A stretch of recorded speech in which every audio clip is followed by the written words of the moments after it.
What is up, PD Party? We are here for the Madden Week 2 Week Franchise with the Jacksonville Jaguars. I am your host of this series, Downtown PD Brown, and of course, at the desk, at the helm of this franchise, we have the owner of the pro wrestling company, AEW, our head coach, our general manager, Tony Khan, having his first ever bye week. As you know, in real life, the bye week got switched for the Jacksonville Jaguars to Week 8.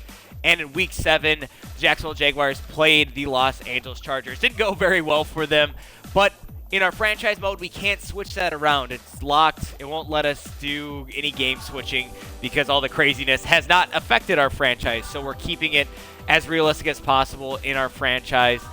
I wish I could advance a week, but if I advance a week, I can no longer make a trade. The franchise mode will lock us from making any trades, and I want to wait till that November 3rd deadline to see if the Jaguars make any big moves so we can copy those moves so that our team can be as realistic or as close to the real life Jacksonville Jaguars as possible. If you've been keeping track at home, we have one trade left. We've made some of our own trades. We've made trades to make our roster a lot more like the real life Jacksonville Jaguars, but we have one trade left. So we'll go over that a little bit later here in the episode. It's going to be a very unique episode because we have no games.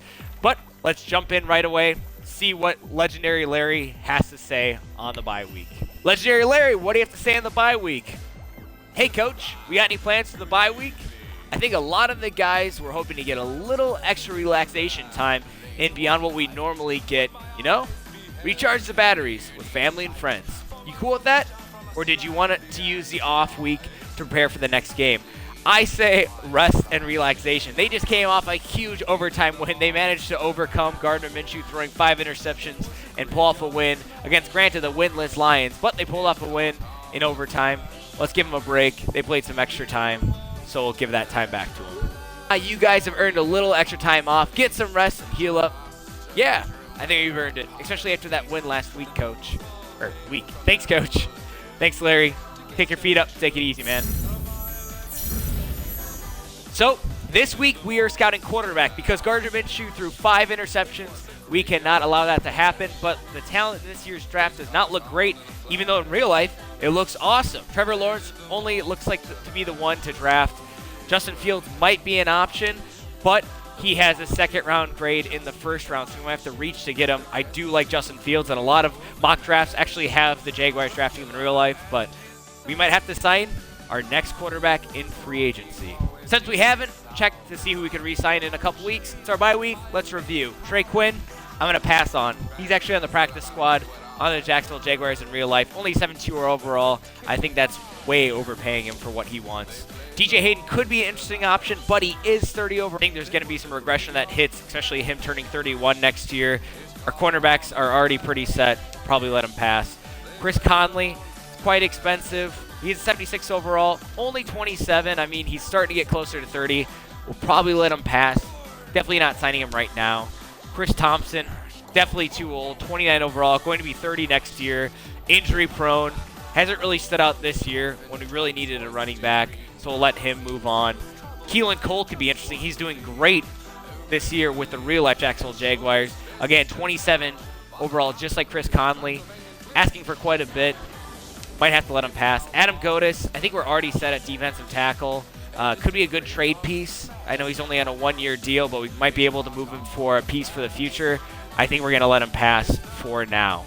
I know we're taking it easy, but we can't just stop altogether. We got to get some training, some practice, and get a little better each week. I'm going to switch it up, maybe give some extra training to Gardner Minshew because after 5 interceptions, he needs all the help he can get. We're going to go through pass defense cover 4 and short passing spacing.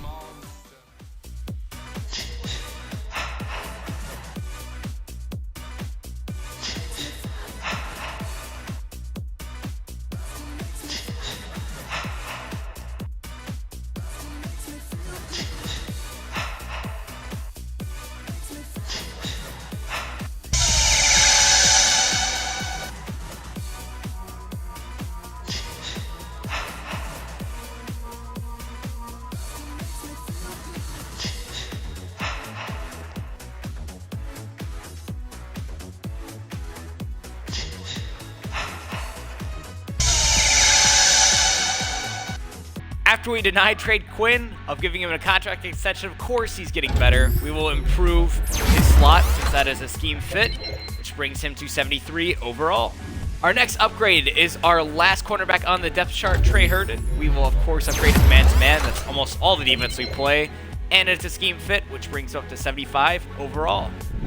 And to wrap up the episode, like I said, if we advance to Week 8, we can no longer make trades. I want to wait till the actual trade deadline hits on November 3rd in real life before we advance to Week 8 to play the Los Angeles Chargers. So look for that episode after the trade deadline. Just in case the Jaguars make a huge splash trade, I want to be able to do that on our game. If the Jaguars don't make a big trade, I have a couple trade ideas, and I want to get your opinion on it. So please check this out and vote on which move you'd like me to make if the Jaguars in real life don't make a big trade. Before we go into who we're trading, I forgot to mention we did add one player who the Jacksonville Jaguars did add in real life, Aaron Lynch, who they did sign this year, a former Chicago Bear, former San Francisco 49er. Now he's out of retirement, back on the team. I made him exactly how the last Madden 21 update made him, so he's got the exact same stats. He's 74 overall, but how this does have to deal with the trade is since he's on the team, we have to trade someone else, and this next person we're talking about could be someone we trade before the trade deadline. We will look to trade Josh Morrow, who just came off the suspension list for using performance-enhancing drugs. We had him play last week. He's just a depth piece. He does have some interest from other teams, maybe not as defensive end, but if we switch him over to D-tackle or outside linebacker, we might have a trade option in him. In real life, he was cut. He's on the practice squad. He might be off the practice squad. It's hard. I checked it and researched on the websites, ESPN, Jacksonville Jaguars website. It's unclear if he's actually on the practice squad or he's cut. Either way, there's no room for him on our roster. And since he is a 6-year pro, we cannot have him on our practice squad. Trade option number 1. We need improvement at quarterback. We need improvement at running back. We could get the Red Rifle, Andy Dalton, who last week just got his block knocked off by the Washington football team. But he's 72 overall, which is the same exact overall as Gardner Minshew. We could bring in a more veteran quarterback, and we could bring in Tony Pollard, who actually has a star rating, another couple years on his contract, and he's on the trade block in this Madden franchise. So this is trade option number 1. I think we can get it with the 2 players we're giving up, Adam Godis, Agubawale, totally butchered that name, and maybe throwing in Josh Morrow. Trade option number 2. We could trade for 2 very, very veteran players. Joe Flacco, is he still legit? Is he not legit? He did win a Super Bowl.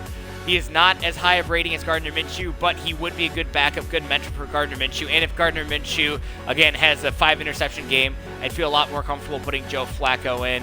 And we could also get a super veteran running back, Frank Gore, 79 overall, a true well-rounded running back. Again, 1 point less than Laviska Shenault, but Laviska Shenault cannot hang onto the ball. He's just not been very explosive, and he is 80 overall. So this would be another trade. We could trade Chris Conley, maybe another wide receiver too, since they do need wide receivers. I don't think they do, but Madden thinks they do.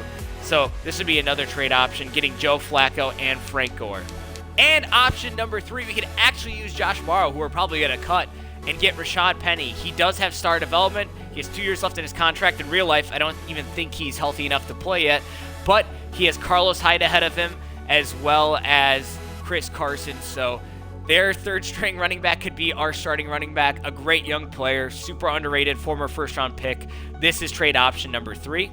And trade option number 4, again, using Josh Morrow. If we flip him over to outside linebacker, the Patriots are interested. We might be able to get Sony Michel or veteran Lamar Miller. Both would be upgrades at running back. I'd probably like Sony Michel, but that would be harder to get since he is younger and has a couple years on his contract, where Lamar Miller just has a 1-year option on his contract. This would be another option for trading Josh Morrow and getting a running back. But again, we still might need an extra quarterback on the roster. If we check free agency for signing a backup quarterback for Gardner Minshew, give him a little competition, maybe a viable starter if he can't cut it, we could get Blake Bortles back, a former Jacksonville Jaguar. He was on the team that was 1 game away from the Super Bowl, mostly because of their defense. I'm not sure if I want to bring Blake Bortles back. Seems like a backward step and bad for the culture.